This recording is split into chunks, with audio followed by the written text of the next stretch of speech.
Nipsey Hussle music, man. Yeah, that'd be dope, man. That whole Victory Lane album is serious. Okay. Right on, right on. I can dig it. Victory Lap. Big Victory Lap. It's serious. Okay. Album of the year. Damn. Right on. It is. All right, hold on. I'm actually pulling it up right now. Cardi B's was just a little bit better, I guess. She's better at something, right? Yeah, she won. She won. She beat him out. She went somewhere, man. Yeah. She's doing all right, man. My book, you know, you can just rape, rob and rape and steal without, drug without any no repercussions. None, zero. Didn't even you say, "Oh, you just a girl." I see ain't no women jumping up talking though. They quiet. Yeah, I'm silent, man. You're a rat pissing on cotton, man. You talking about who? Yeah. Well, that's what he get. He shouldn't have been trying to cheat on his girl. Right. Should have been home with his wife. All right, well, we live right now. So we say, yeah, we're live. And first I want to introduce myself. I'm Brother Darren with Blerd Planet. What's your name, bro? Kansu Sheshmamoon. Blerd Planet, man. You're live. Well, I guess it ain't really breaking. I mean, it's all over the internet now. It's everywhere. Yeah. The situation with Nipsey Hussle, man. Well, I guess it ain't really breaking. Pretty rough, man. Yeah. So, and that's kind of what we're talking about, what happened with Nipsey Hussle, and now what's next? Apparently, not apparently, but I know the brother was really involved in cryptocurrency. And, cryptocurrency is beyond just the coin. It's an entire technology. It's like, just a master API. Yeah. How are you going? Oh, man. My boy Handler just said, Nipsey didn't have 3 white men. So, real talk. Joke for another stream, man, for another stream. But anyway, he was really into entrepreneurship, man. And I think that he was like, kind of kicking in the next level of what the Black entrepreneur looks like, right? Oh yeah, that's the new era. That's going to be, you got a glimpse of the birth of social media babies, man. That's a level of intelligence and how they're matriculating now. So Nipsey, 33, right on the cusp of that generation below us.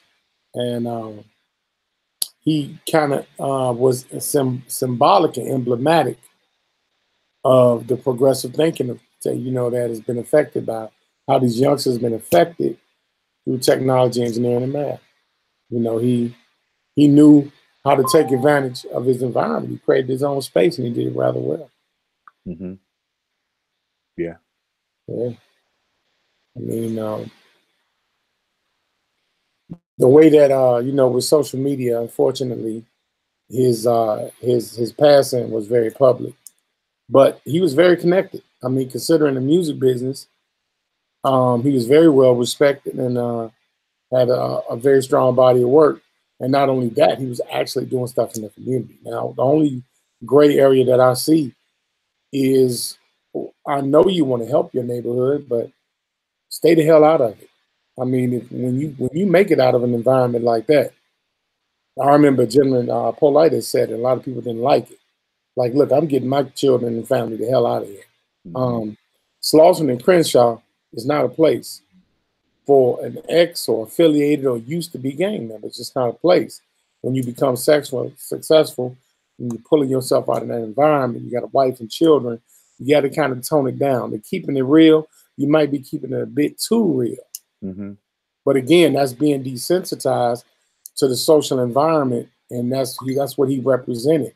Because you see a murder, you see this on the internet so easy now that it doesn't appear to be a threat. And he was very accessible, from what I hear. He was there all the time. He was in the mall all the time. Well, then my question is, that kind of brings the question is, what do you do, if you make it out, right? And you want to be able to provide jobs, you want to be able, like he was going to do a strip mall, he's going to do stuff like that. If you want to be able to provide jobs to people in the community, How do you facilitate that? Yeah. I think you know, he could have hired I would have hired administrative staff, um, because of social media and the internet. It's a lot easier to manage remotely. I still would have visited, but not in that capacity. Um, Mm-hmm. and I would have still been there. It was good that he opened up that store. It was a job for people there. I mean, that was great. However, I wouldn't have been as integrated in that community with his history. Now, Right. without his history, then that's different. But that's the caveat of living that lifestyle. Okay. You live that gang lifestyle. It's more mob oriented. You know, it's an organization. It got structure and order. It appears chaotic, but one thing leads to another. Mm-hmm. And apparently, the shooter walked up to him. So that is a prime indication that they wanted to make sure they got exactly who they wanted, and it was no fear of retaliation. Yeah, nothing. Because when you walk up and do it, and then you drive off, Yeah. uh, it might be the very person sitting at your cash register that did it to you. Yeah. And that lifestyle, again, is just. So it always, no matter what, you basically you can never escape. No, you can't, because you kind of understand why sometimes the wealthy don't really reach back. Those that make it out, it's kind of difficult and hard to do that because we're desensitized to the human experience. Black people in America, man, we've suffered the worst Holocaust in the history of mankind. And I think it's not understood what truly has happened to us and in what capacity. We were really been taken for granted. This is why things like ADOS are important. It's important to let this develop. It's too early to have a judgment on that stuff. And I heard that he was vocal against it. Talib Kweli, look, Well, he wasn't NATO's. Huh? You know that he was like from Eritrea. Yeah, but I'm saying he was against ADOS. Yeah. I know. And I know why he was, because he was an American. But he created a lifestyle here. But it wasn't about being against immigrants. ADOS isn't talking about that. It's not talking about you can't come here and have an opportunity. Hell, Russians come here and have an opportunity. That's not the point. And I think what is misunderstood in brothers like Nipsey is that this is the land of opportunity. Everybody comes here. And this is a prime example. Because had this would have been an American black man, who knows the ramifications behind it. And he had the wherewithal to understand the importance of being black. So even though he was from Eritrea, he had the opportunity of being in America as a black person. And we're not getting those opportunities. And I don't want to minimize what happened to the brother. I just want people to see this is your future. That's your future congressman. That's your future mayor. That's your future policeman, is a Nipsey Hussle. Because regardless of what he'd been through, he was very progressive, very constructive, very positive. He came out of the system successful. And this is what we're going to start seeing more and more and more often. You're starting to see these things. You're starting to see a Kanye that's sitting in the White House that's a rapper. See, everybody not paying attention to that trend.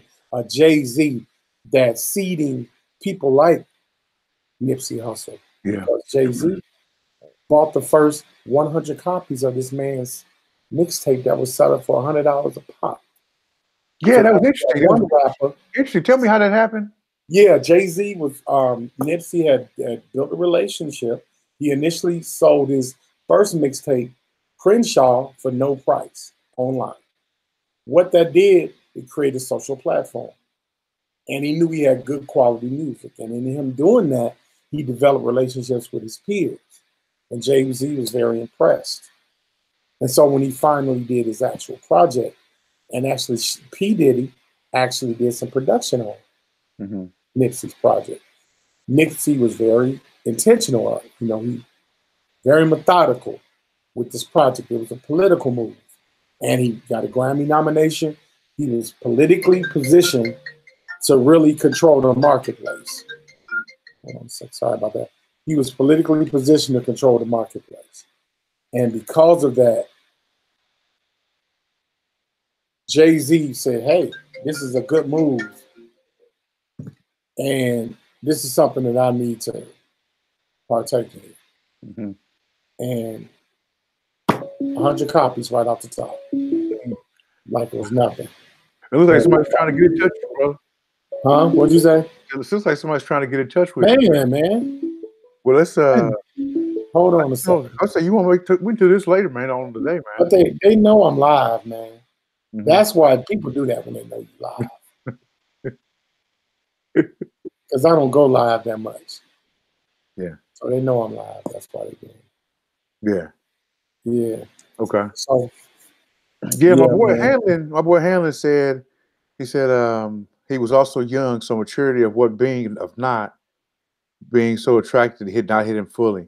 So I guess he's saying because he was so young, he was still so young, he still had half a foot in to where to that mess that he was involved in. So the gang life. Yeah. I mean, you never get out of that, but you manage your way out of it. You don't get completely out of it. Yeah. And that's why I don't understand. It had to be some confidence games going on to get him to put himself in a vulnerable situation like that. Because I believe to have made it as far as he's made it, that he was very conscientious and conscious of his situation. And to be out there like a lame duck to get set up like that took somebody that had his confidence. And say, hey, man, I need you to come to the store, man, and check something out. Or let's stop here. Or it couldn't have been just a random violent act. And that is what desensitizes us as a collective to our experience, our Black experience as Americans.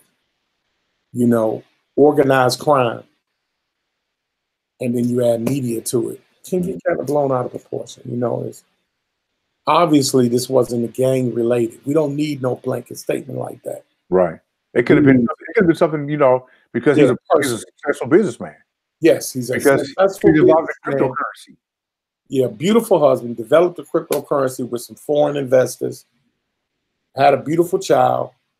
His life was 180, 360, totally on the up and up. This was clearly an internal situation. Then he tweeted hours before his death that having powerful enemies is a blessing. So this was internal. Yeah, it could have said gang related. They just immediately made it a gang.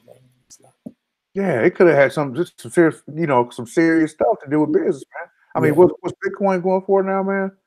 $600 a coin, something like that. Yeah. And for him, they developed the technology to market his Bitcoin in competition with the others, and I give him credit for that. It's only a couple of other companies that Black people have done it. Wu-Tang, they did it collectively. They have a Bitcoin out there that uses blockchain technology. So these young men and women, technology, engineering, and math is the force behind their success. Yeah. So I think with the passing of Nipsey, it needs to be Black intelligentsia is the example of a Nipsey Hussle. With Black intelligentsia, this is how we can reform our children and the next generation that appears to be lost.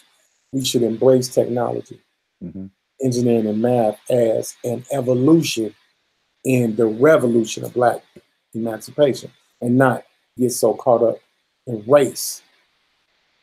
I believe white supremacists promote race and racism. That's why they're racist, because they market race to other people in a supremacy system. And if I'm a racist, I'm gonna sell Black power to you, because I'm marketing white power. And if I can keep you separate, that means that I can control both markets. That's just like people don't know that racism is franchising. It's social franchising. It's social engineering. If I bought a McDonald's, why wouldn't I buy a Burger King? Mm-hmm. And why wouldn't I put them across the street from each other, within a mile of each other? Yeah. Why wouldn't I do that? If I What's the guy, man, Rothschild? Yes, Rothschild. Yeah. He played both sides of the fence, man. Control Bush. everything, own nothing. Yeah. Is the motto in capitalism. Control everything, own absolutely nothing. If you don't own nothing, you're not tied to anything. Stay faceless, limit your liability, create your corporate veil. That's what this young man was doing. Naturally and organically, coming from Crenshaw, or Crenshaw Crib, was operating on a high level of business. And I just think that, that's something that needs to be taken into account. Do you think that it's going to affect? Hanlon just said, had true form. Both were like, it's just, it's something that one of us did it, and that's what I think. That's what really is what's more damning. You think that it could have been something behind hiring, one of us to do it, man. So just to make it that easier. Without getting too embattled in conspiracy, because Dr. Amos Wilson says it best in his book, Black Power. Conspiracy theory can become very dangerous to a oppressed mind. Because when you are an oppressed mind, any kind of conspiracy you latch on to, because you just feel that everything around you has levels. Do I think one of their own could have been put up to it? Yes. Because in our environment and in that culture, cash is king. I mean, when I grew up, bro, you can give somebody $500 to kill someone. That's how simple it is. Because it's poverty. If I walk up to you and I say, bro, you want to make $1,000? I got this for you. We're going to take care of you. All I need you to do is run up, pop me. Or you want to be a rolling 60. I need you to hit this blood today. Get a random blood and do it. They do it because we don't have a sense of humanity. We look at humanism as a weakness in our culture because we've been in battle with Black nationalism and Black power racism, which is nothing but an antithesis and an answer to white nationalism and white power racism. So that means that we equally share in the hate that white nationalists share. Yeah. The alt-right shares, and that's nothing that's going to come out of that. That goes with what the Hanlon just said, man. He said, I believe there are different levels of racism, but our people add to racism. They don't even know it. Yes. Yeah, real talk, brother Hanlon. Real talk. It's true. We add to the paradigm because we're getting getting marketed, forgive me, by hate. We're getting influenced to hate things. Like, yes, white Anglo-Saxon Protestants, wealthy Anglo-Saxon Protestants, specifically marketed and trafficked my ancestors. I was brought from Africa, and I was genetically bred to specifically create slave byproducts in the form of alcohol, tobacco, firearms, textiles. That's it. I mean, literally, that's what it is. If you that's what it was. We're genetically engineered to. Genetically, my grandparents and their parents and my direct parents were strictly bred to do that. So I have no cultural center or precepts to be able to say I value where I come from because I don't have a source. So my identity crisis is going to create a respectability complex. It's going to be an issue with respect and humanism. So I can't, if I see someone of a different color, I am inheritably going to have a racist attitude toward them. If I'm a Black man, that I am, and I speak articulately, or I use the English language with proper grammar, which gives me the ability to have consistent deductive logic and reasoning, because you can communicate your message. I'm a seller. Yeah. Because my inductive reasoning is flawed. I'm taking in a whole bunch of knowledge, but I'm biased as I'm taking it in. Because I'm going to listen to this white person but I'm going to take a Toulmin approach. You know, the Greek philosopher Toulmin would intentionally be aggressive, while the Greek philosopher Roger would be passive. Mm-hmm. So you have a Rogerian and a Toulmin complexes that creates a false dichotomy for Black people. But if you don't study social science and the history of psychology, you would never know who does that. Right. You know, I was trained to do that, but who actually does it? Who actually looks at social science? And see, that's why I'm a fan of economics. You know, I'm a trained economist, so that's about anyway. That's why I'm a fan of economics, is because it blends STEM with the social science, with the liberal arts. So it's the best of both worlds. It's a true education. It's a well-rounded education. You have to have math in order to have the reasoning, with the actual reasoning and logic to be able to communicate that to the masses, to say, all right, this is how resources are being allocated efficiently or inefficiently. Yeah, no question. That's And like I said, the sad, I was really motivated to go live for a minute. Mm-hmm. Sad issue is this is our future. So when we saying what is success for us, those of you that are tuning in live and those that are going to watch the program, Nipsey Hussle is a good example. Mm. There's some others out there, but the new age success story is a Nipsey Hussle. So get prepared and open your eyes and open your mind, and don't be so shallow to the Black intelligentsia experience. Because it can look more than one way. Yes. Don't put yourself in that box, man. Get out of that box. Mm-hmm. Get out of that box. I mean, one of our icons is sitting in jail now at 80-something years old. The Black male image is under siege, and the Black female image is being misogynized by a white supremacist system. These are the byproducts. We're getting the Cardi B's, we're getting the Nipseys, we're getting the Bills, we're getting Weinsteins. A lot of these, we're watching the Renaissance change. So if we're not willing to adapt, then we're going to be passed over if we don't adapt as a culture and an ethnic group.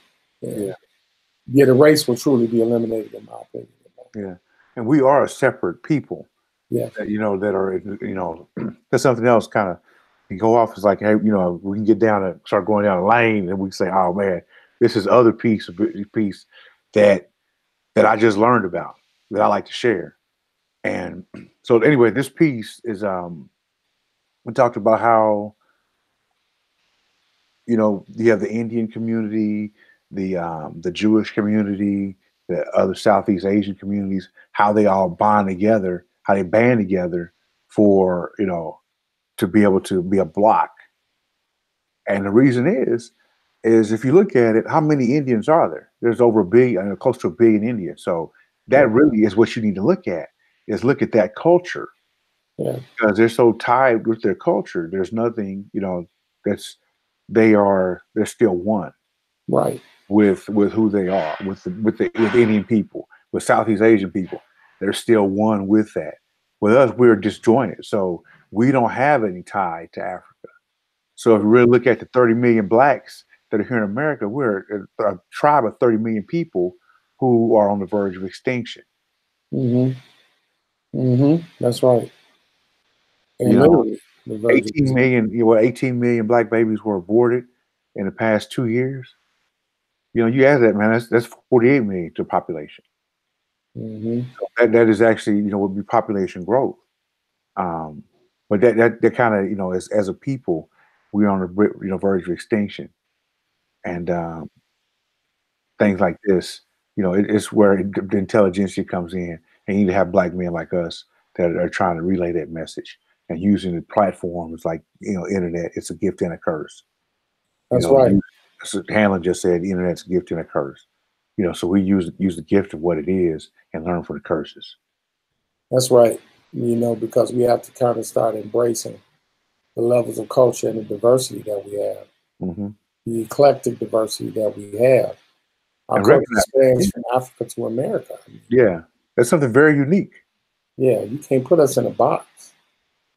Yes, we're gonna have our pants sagging. Yes, we're gonna be on the corner, and we're gonna be in the university, and we're gonna be in the board. Mm-hmm. This is what our Holocaust embodies, and we are in the cusp of growth. And because we are, I think we're in a great position. Actually, Yeah, we really got some challenges now. I think we've really been faced with some challenges. yeah. And I hope that with a lot of this publicity of what appears to be violence is growth, y'all. It is Mm-hmm. on different levels. I mean, without social media, he would have been just another dead dude. Mm-hmm. You would have never heard about him. And then he was born in Eritrea. Yeah. So he's another You dead. didn't know 21 Savage was born in England. Mm-hmm. So you didn't know that. So you know the diversity and why something like ADOS is critical to identifying and quantifying our experience. Who we It's are. not about separation. People think it is, but it's not.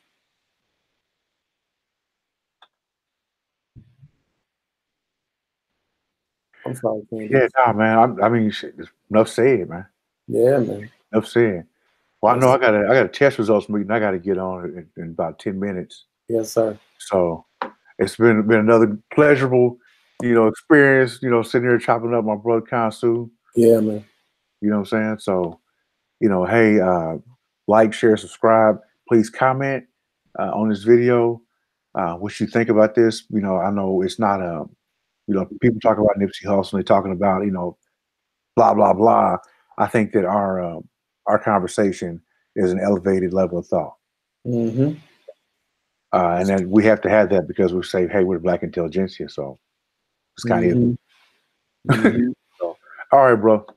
Okay, bro, man. Peace, y'all. Blerd Planet. Forever. Yeah, Be a blurb, man.